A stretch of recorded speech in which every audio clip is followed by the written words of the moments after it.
আল্লাহ যেন আমাদের জন্য পানির ব্যবস্থা করে। পানি ছাড়া বাঁচা যাবে না।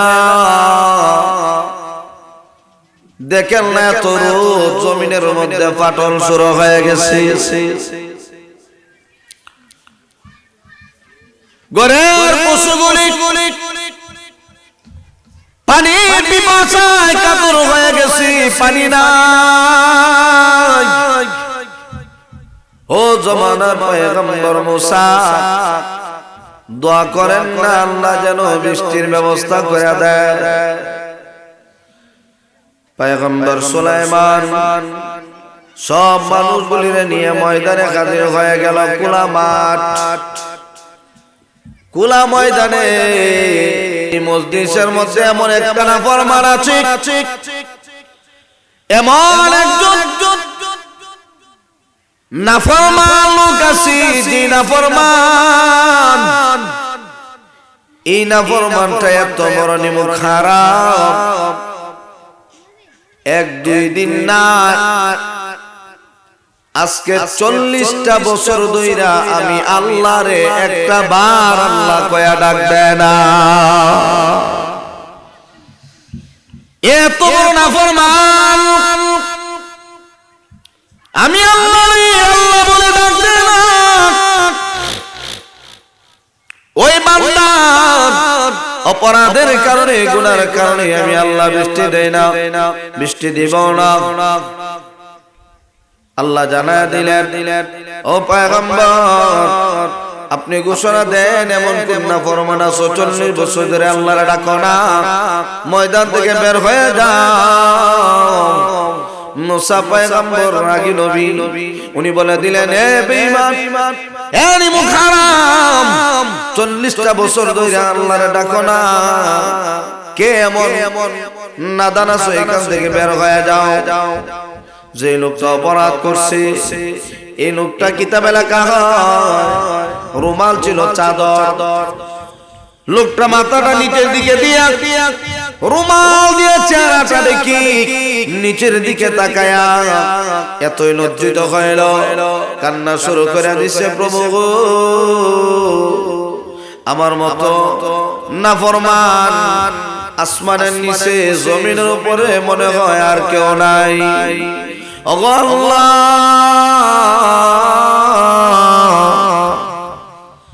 খাটি দিলে তওবা করলাম, আজকে থেকে আর কোনদিন তোমারে বলবো না।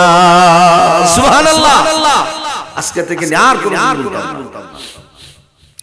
এই কথা কয়া চোখের পানি সারে জমিনটা যেন ভিজে যায়, এতই চোখের পানি চলে আসলো। ডানে বামে মানুষগুলি দাঁড়ায় আছে, বলতেও পারে না। ইনা ফরমানটা এত কান্না শুরু করে দিল, চোখের পানির কারণে জমিনের মধ্যে টপ টপ করে চোখের পানি পড়তেছে। আমার আল্লাহর কাছে দোয়া করার পরে আমার আল্লাহর কুদরতি দিলের ভিতরে আল্লাহর প্রেম আর ভালোবাসা ওই বান্দার প্রতি বেড়ে গেল। আল্লাহর দয়ার সাগরে ঢেউ ভেসে উঠল। আমার বান্দা আমি আল্লাহর কাছে খাটি দিলে তওবা করে ফেলেছে, আমি আল্লাহ আর দেরি করতে পারি না। মুহূর্তের ভিতরেই বৃষ্টি দেওয়া শুরু হয়ে গেল। মুসা নবী বলেন, আল্লাহ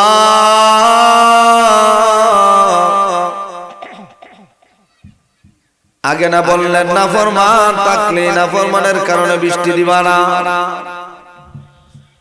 এখন আবার কেন বৃষ্টি হইল?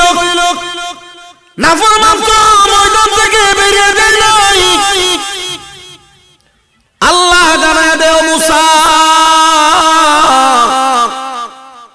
যদিও আমার বান্দা ময়দান থেকে বের হয় নাই, কিন্তু আমার বান্দা এত পরিমাণ চোখের পানি ফেলে দিয়েছে, বান্দাটা এত অনুতপ্ত হইল, ওয়াদা করছে আমি আল্লাহরে আর কোনদিন ভুলবে না। এই ওয়াদা করার কারণে, তওবা করার কারণে আমি আল্লাহ তার গুনাহ মাফ করে দিলাম। তার এত পরিমাণ চোখের পানি জমিনের মধ্যে পড়লো, তার চোখের পানি আর আমি আল্লাহর আসমানি পানি একসাথে ভিজায় দিলাম। তার বরকতে আমি আল্লাহ আসমান থেকে বৃষ্টি বর্ষণ করলাম। যার কারণে বৃষ্টি হয় না, এর কারণে আবার বৃষ্টি দিছি। সুবহানাল্লাহ। তাহলে বলছিলাম মুসা নবী কে এই লোকটা, নামটাকে একটু বলুন। জি আল্লাহ। তো আল্লাহ কয়, ও মুসা, আমার বান্দা আমারে বলছে যে আমি আমার বান্দার নামটা যেন কারো না শোনাই। যদি শোনায় তাহলে তো বান্দা লজ্জা পাবে। এই জন্য আমি আল্লাহ আমার ওই বান্দার নাম আর প্রকাশ করবো না। সুবহানাল্লাহ। আল্লাহ মানুষের গুনাহগুলি লুকায় রাখছে, যে যে অপরাধ করছে লুকায় রাখছে। আগেকার উম্মতদের গুনাহ দরজার মধ্যে লেখা থাকতো যে আজকে ঘর থেকে বের হয়ে আহে এই গুনাহটা কইরা আইছে। গেটের মধ্যে লেখা থাকতো, দরজার গেটে লেখা থাকতো যে এই লোকটা এই গুনাহ করে আইছে। কিন্তু আল্লাহ তো আমাদের গুনাহগুলি লুকায় রাখছে, ঠিক না? যদি প্রকাশ পাইতো যে পরিমাণ অপরাধ আমরা করি, ঘরে জায়গা দিত না। এই জন্য আমার ভাই এক নাম্বার দিল পরিষ্কার হওয়া লাগবে, তাহলে দেখবেন ইবাদত কবুল হবে। আল্লাহ কয় মুসলমান না কয় কবরে ডুববা না।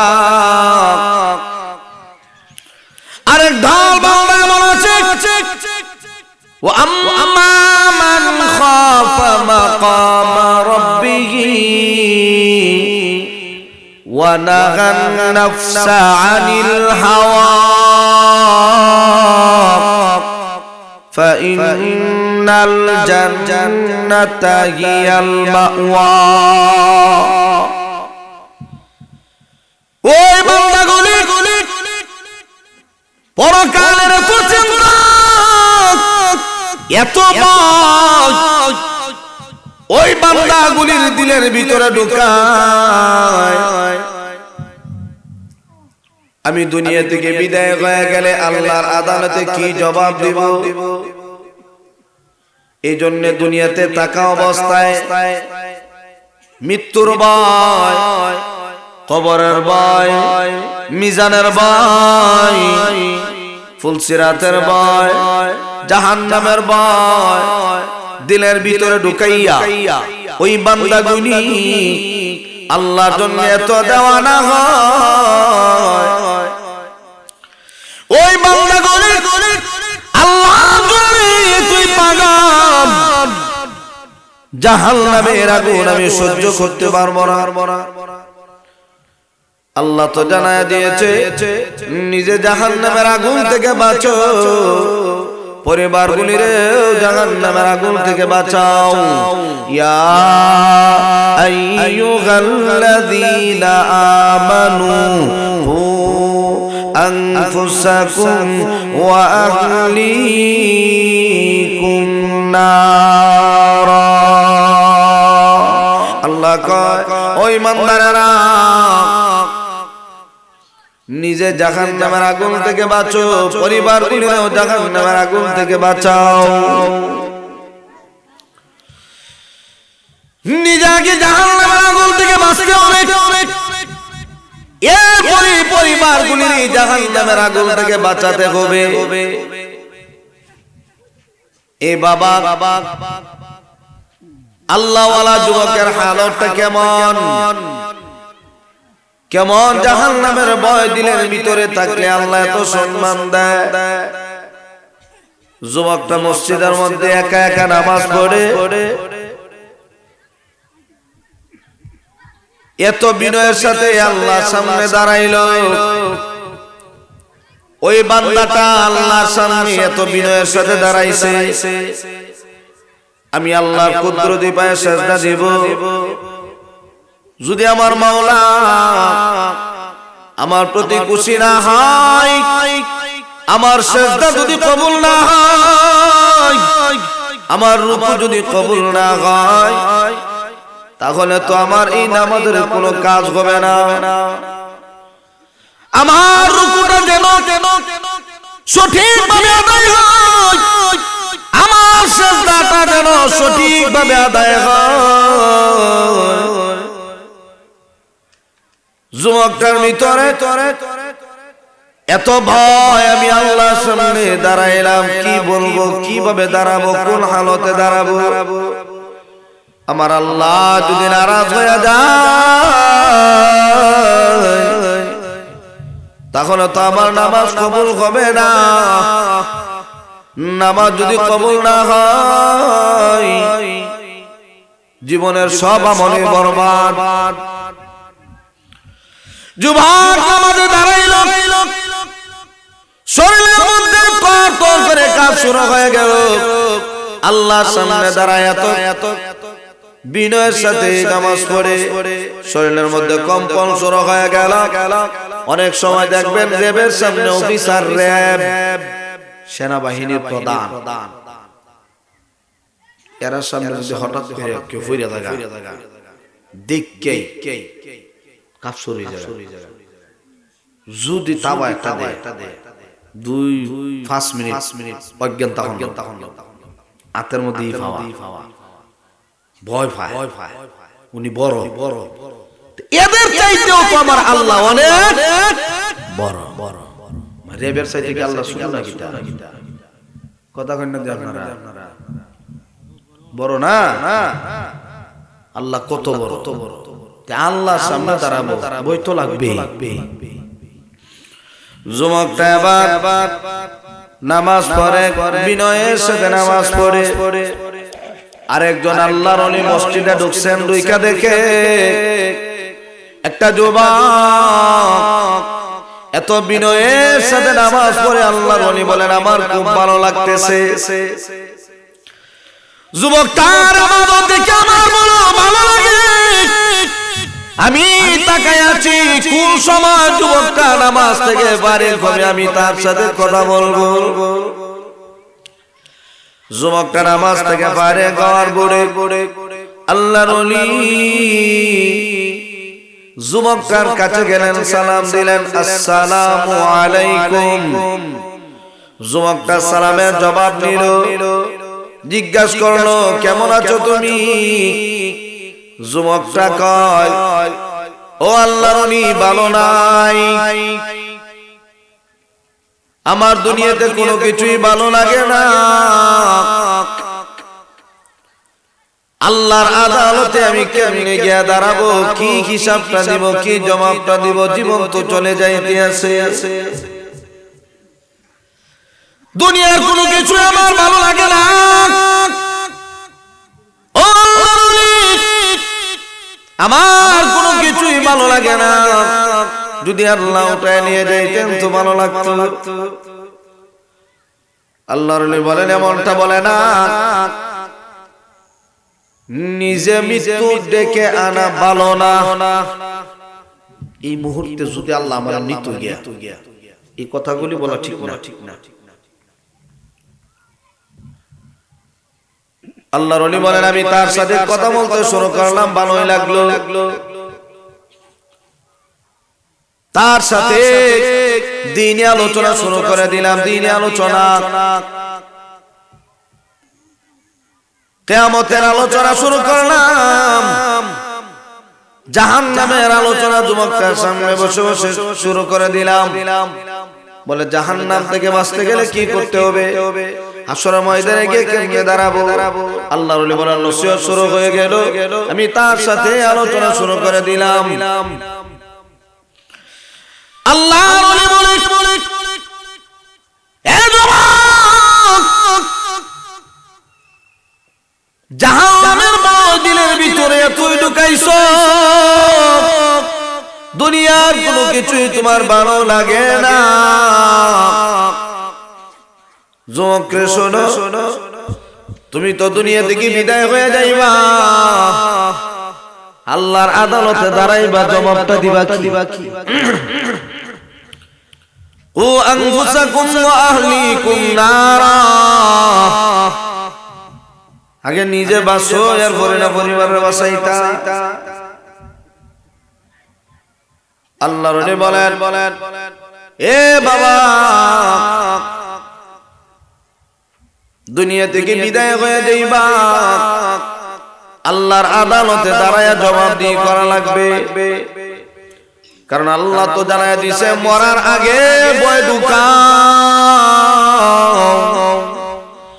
ইয়া আইয়ুহান নাসু তাকু রাব্বাকুম ইন্না জালজালাতাস সাআতি শাইউন আযীম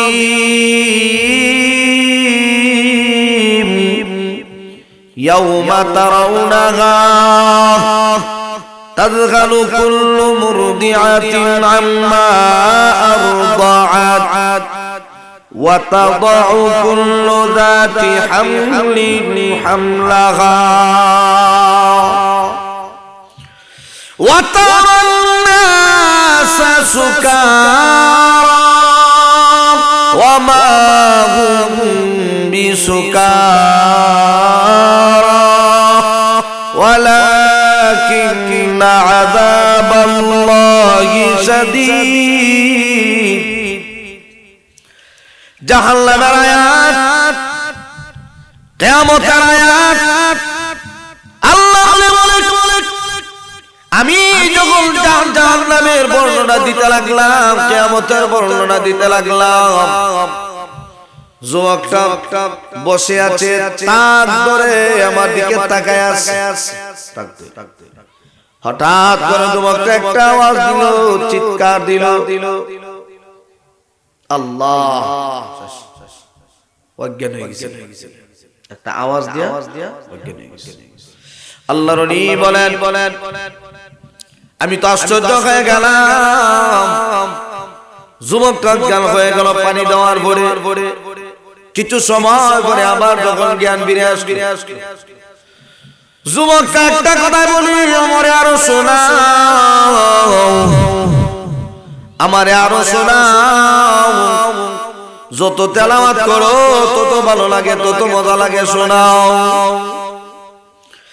আল্লাহ বলেন আমি জাহান্নামের আয়াত যখন তেলাওয়াত করলাম, এই যুবকটা আরেকটা চিৎকারের আওয়াজ দিল। চিৎকার দিয়া ওই যুবকটা দুনিয়ার জমি থেকে বিদায় হয়ে গেল। বিদায় হওয়ার পরে আমি একদল বান্দার এমন আছে হাসরের ময়দানের ভয় দিলের ভিতরে এমন ভাবে ঢুকায়, ওই বান্দাগুলি দুনিয়ার মায়া ছেড়ে দেয়, দুনিয়ার প্রেম, দুনিয়ার ভালোবাসা দিল থেকে উঠায় নেয়। কারণ নবীজি হাদিসের মধ্যে বলেন হুব্বুদ দুনিয়া রাসু কুল্লি খাতিয়া, দুনিয়ার মহব্বত সমস্ত গুনাহের মূল। আল্লাহর নবী বলে আমার উম্মত দুনিয়ার মহব্বত দিলের ভিতরে ঢুকাইও না। যদি দিলের ভিতরে দুনিয়ার মায়া ঢুকায়া দাও, দুনিয়া বরবাদ হয়ে যাবে, আখিরাতও বরবাদ হয়ে যাবে। এই জন্য রে বাবা আল্লাহর হাবিব বলেন দুনিয়াটা তো মুমিনের জন্য শান্তির জায়গা না। আদ-দুনিয়া সিজনুল মুমিন ওয়া জান্নাতুল কাফির। মায়ার নবী বলেন উম্মতরা রে, দুনিয়াটা হলো ইমানদারের জন্য জেলখানা, বেঈমান কাফেরদের জন্য বালাখানা। জেলের ভিতরে ঢুকার পরে যেমন বান্দার কোন স্বাধীনতা থাকে না, মন চাইলে কোনো কিছু করা সম্ভব হয় না। আল্লাহর নবী বোঝা দেয় এই দুনিয়াটা হলো জেলখানা, যা চাইবা সাথে সাথে পূরণ হবে না। কারণ আল্লাহ কয় সত্যিকার মুমিন যারা দুনিয়াকে মাইনাস করে পরকাল টার্গেট করেছে, আমি আল্লাহ ওই বান্দাগুলি যদি দুনিয়াতে চাহিদা পূরণ না হয়, জান্নাতের ভিতরে আমি আল্লাহ আমার বান্দাগুলির চাহিদা পূরণ করে দিব। আল্লাহ পূরণ করে দিবে। যদিও দুনিয়াতে পূরণ হয় না, কে পূরণ করব? আল্লাহ। তাহলে আল্লাহ বলেন, এ বান্দা, আমি আল্লাহর সামনে যেহেতু দাঁড়াতে হবে, তাহলে দুনিয়া থেকেই প্রস্তুতি নিয়ে আসো। দুনিয়ার হায়াত শেষ হয়ে যাবে, হায়াত কেউ টাকা দিয়ে কিনে আবার বাড়ানো কোনো সিস্টেম নাই। মুরব্বী বাবা যারা আছেন, যাদের 60 বছর 70 বছর 80 বছর হয়ে গেল, শেষ, হায়াত বাড়ে নাই, হায়াত কমে গেছে। কয়েক বছর আছে, পরে কবরের ভিতরে ঢোকার আগে সাবধান হয়ে ঢুকতে হবে।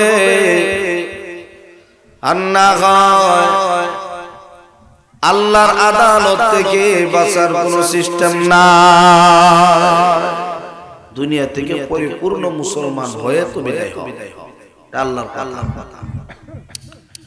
যদি পরিপূর্ণ মুমিন হয়ে ঢুকতে পারি, দেখে শান্তির আশা করা যায়।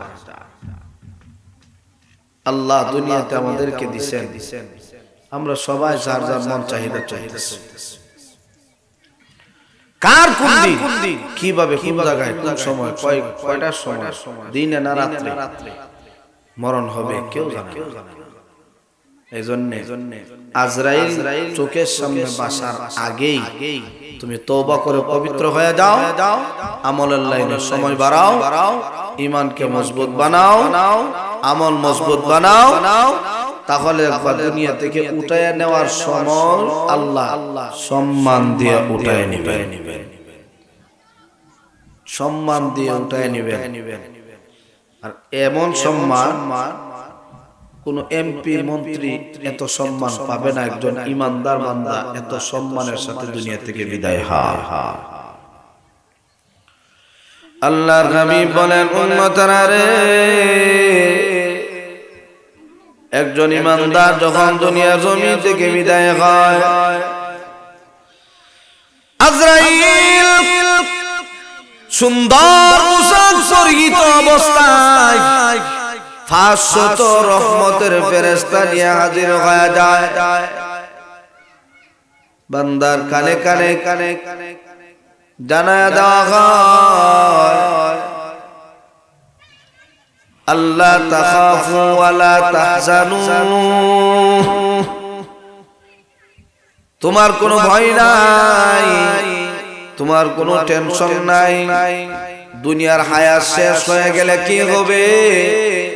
এখন তো তোমার জন্য সামনে যে সময়, সামনের যে জিন্দেগি আসতেছে, এই জিন্দেগিটা হবে শান্তিময় জিন্দেগি। এই জীবনটা হবে আরামের জীবন। অনন্তকালের জন্য তুমি আরাম করতে থাকবে, অনন্তকালের জন্য শান্তির জীবন। তখন একদল বান্দা আল্লাহরে পাওয়ার জন্য দুনিয়াতে পাগল পারা হয়ে যায়, আর একদল মানুষ শুধু দুনিয়ার পাগল, গুনাহ করতে করতে দিন নষ্ট হয়ে গেছে। না দুনিয়া ধরতে পারে না, আখিরাত ধরতে পারে, সব বরবাদ হয়ে গেছে। এই জন্য বাবা গুনাহ করে দেখা যায় বান্দার দিলটা পর্যন্ত নষ্ট হয়ে গেছে। কান্না করলেও চোখ দিয়া পানি আসে না, কান্নার বাবই আসে না। দোয়া করলেও কবুল হয় না। কেন কবুল হয় না? দেখা যায় বান্দা 90% মুসলমান এখন বর্তমানে হারামের সাথে জড়িত। হারাম খায় ইবাদত করলে কবুল হয় না, সুদ খায়, ঘুষ খায়, ইবাদত কবুল হয় না।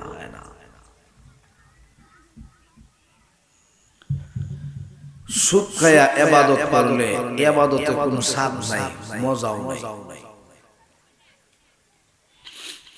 পাকিস্তানের আল্লাহওয়ালারা দেওবন্দ মাদ্রাসার কিছু শিক্ষক ছিলেন যারা মাদ্রাসার পাশেই এক বাড়ি দাওয়াত খাওয়ার জন্য উট পেতে বসে থাকতেন, কোন সময় লোকটা আমরা দাওয়াত দিব খাইতো।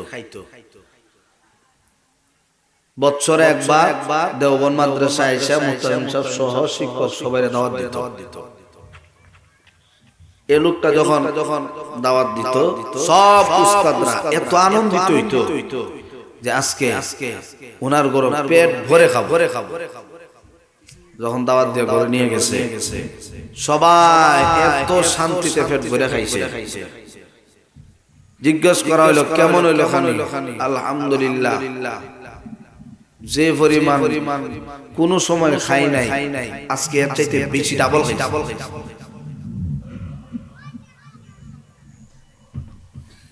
একজন জিজ্ঞাসা করে এতখানি কেমনে খাইলেন? বলে হালাল খানের মধ্যে মজাই আলাদা। সুবহানাল্লাহ বলেন। হালাল খাওয়ার মধ্যে মজাই আলাদা। এই লোকটা তার প্রত্যেকটা জিনিস হালাল। এই হালাল খাবার যত খায় ততই মজা লাগে, যত খায় ততই মজা লাগে। এই কারণে 2 গুণের বদলা 4 গুণ বেশি ডাবল খাইছি। কারণ এই হালাল যত খাবো তত কিতাব মুতালা করলে শান্তি লাগবে, নামাজ পড়লে ইবাদত করলে শান্তি লাগবে। হালালের মধ্যে শান্তি, হারামের মধ্যে শান্তি নাই। হালালের মধ্যে যেমন আরাম আছে, হারামের মধ্যে যেমন আরাম বেআরাম, শান্তি নাই। মারামারি, কিলাকিলি, অশান্তি, ঘুম নাই, খানি নাই, খালি টেনশন। এই জন্য যদি আপনি আমি ইবাদত করি, আল্লাহর ডাকতে চাই, শর্ত 1 নাম্বার হালাল খাইতে হবে। তাহলে ইবাদত হবে আল্লাহর জন্য। একদল বান্দারা আল্লাহর জন্য বড়ই পাগল, আল্লাহকে দেখার জন্য বড় দেওয়ানা। ওরা জান্নাত চায় না, জাহান্নাম চায় না। যদিও জাহান্নামে থাকে, আব্দুল কাদের জিলানী বলে আল্লাহ যদি আমাকে জাহান্নামের আগুনে দিয়ে দেয়, জাহান্নাম থেকে যদি আমি আমার মাওলারে এক নজর দেখতে পারি, তাহলে আমার জন্য যথেষ্ট। জাহান্নাম থেকেও যেন আমি আমার আল্লাহরে দেখতে পারি। আল্লাহ জাহান্নামে দিয়ে দেব, সমস্যা নাই। জাহান্নামে তাইকা যেন আমি আমার আল্লাহরে দেখতে পারি। কি পাগল ছিল ওরা! আল্লাহ ওয়ালাদের জীবন এটাই আমার। এই জন্য রে বাবা, 1 নাম্বার দিল থেকে ময়লা উঠাও। জিকিরের মাধ্যমে দিল পরিষ্কার হয়, কলব পরিষ্কার হয়। আলা বিযিকিরিল্লাহি তাতমাইন্নুল কুলুব। জিকিরের মাধ্যমে দিল পরিষ্কার হয়। দিলের ভিতরে যে ময়লাগুলি আছে এইগুলি থেকে আগে পবিত্র বানাও। এই জন্যই তো আমরা দোয়া করলেও দোয়া কবুল হয় না, কারণ ভিতর ভালো না। এত নিমুখ হারাম হয়ে গেল বান্দাগুলি। আল্লাহ কয় এত নানা রকমের নিয়ামত বান্দাগুলির দান করলাম, এই নিয়ামত গুলি খাওয়ার পরেও আমি আল্লাহরে চিনে না। কাইফা তাকফুরুনা বিল্লাহ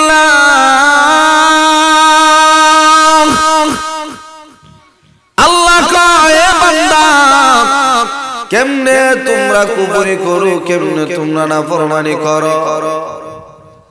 ফাআম্মা মান তাগা,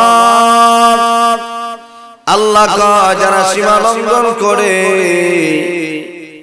ওয়া আতারাল হায়াতাদ দুনিয়া, দুনিয়ার জীবনটাকে প্রাধান্য দেয়, আখিরাত দিল থেকে উঠে নেয়।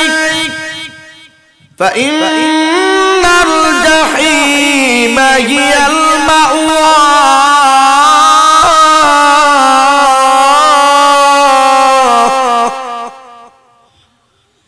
আল্লাহ কয় ওরা এত বড় নিমুখ হারাম, আল্লাহর জমিনে তাকে আল্লাহর নিয়ামত গুলি খায়, আল্লাহর আলো বাতাস ভোগ করে, বান্দা আল্লাহরে চিনে না।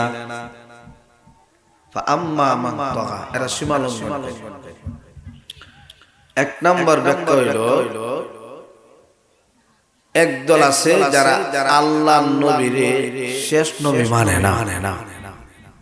এটি নিমুখ হারাম, সূরতে যদিও মুসলমানের সূরত আছে, কিন্তু এটি বেঈমান, ঠিক না?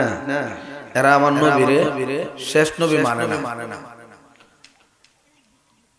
আনা খাতামুন নাবিয়্যিন লা নাবিয়্যা বা'দি, আমি শেষ নবী, আমার পরে আর কোন নবী আসবেন না। একদল কাদিয়ানী গোষ্ঠী পুরা পৃথিবীর মধ্যে ভাইরাস ছড়ায় দিয়েছে। গোলাম আহমদ কাদিয়ানী, এর সেলা ফেলা যেটি আছে দেশের মধ্যে কয়েকদিন পর লাগাই দেয়, বিশাল বড় বড় মিটিং এর মাধ্যমে। আমরা মুসলমানদের পক্ষ থেকে একটাই দাবি, কাদিয়ানী কাফের, ঠিক কিনা? জোরে কও, কাদিয়ানী কাফের। আল্লাহ কয় যারা আমি আল্লাহর নিয়ামত খাওয়ার পরে আমার নবীরে শেষ নবী মানে না, এরা এক নম্বরের নিমুখ হারাম। এই কাদিয়ানী গোষ্ঠীর নিমুখ হারাম। দুই নাম্বার, আলো বাতাস ভোগ করে, নিয়ামত খায়, এরপর আল্লাহর বিধান, নামাজ ইত্যাদি বিধিবিধানগুলি বান্দা মানে না, আল্লাহ কয় এরা নিমুখ হারাম। তাহলে আল্লাহর বিধান অনুযায়ী যদি কোনো বান্দা তার জীবনটাকে পরিচালনা করে, জীবন সুন্দর হয়ে যাবে, কোনো কাজে সমস্যা হবে না, আল্লাহর পক্ষ থেকে সাহায্য আসবে। যদিও আজকে আমি আপনি গুনাহ করলাম, দিলের ভিতরে নাপাকে ঢুকাইলাম, এই দিলটা পরিষ্কার করতে গিয়ে প্রথমে তওবার মাধ্যমে আল্লাহর কাছে কান্নাকাটি করা লাগবে। হায় হায়, গুনাহ করতে করতে দিল শক্ত হয়ে গেছে, একটা নাফরমানের জন্য পুরাটা এলাকাবাসী মানুষগুলি কষ্টের শিকার। হাদিসের বর্ণনায় নবীজি বলেন, একটা গ্রামের মধ্যে যদি একটা সুৎখোর থাকে, পুরা এলাকার মধ্যে একটা সুৎখোরের জন্য বাকিরা কষ্ট পায়। এমন একজন নাফরমান, যে নাফরমান আল্লাহ থেকে অনেক দূরে চলে গিয়েছিল, ওই নাফরমানের জন্য পুরাটা এলাকার মধ্যে একটা অশান্তি শুরু হয়ে গেল। না জমিনের বরকত আছে, না আসমানের বরকত আছে, মধ্যখানের বরকত নাই। আল্লাহর পক্ষ থেকে এমন ভাবে আযাব শুরু হয়ে গেল, শুধু রোদ আর রোদ, ঘাসও নাই, পশু পাখিগুলি মারা যায়, মানুষগুলি পানির পিপাসায় তৃষ্ণার্ত হয়ে যায়। একটা মাত্র নাফরমান পুরাটা এলাকার মধ্যে দেখা যায় ভাইরাস ছড়ায় দিল। এই একটা ভাইরাসের কারণে পুরাটা সমাজ নষ্ট হয়ে গেল। সব মানুষগুলি জামানার পয়গম্বর মুসা নবীর কাছে গিয়ে বলে,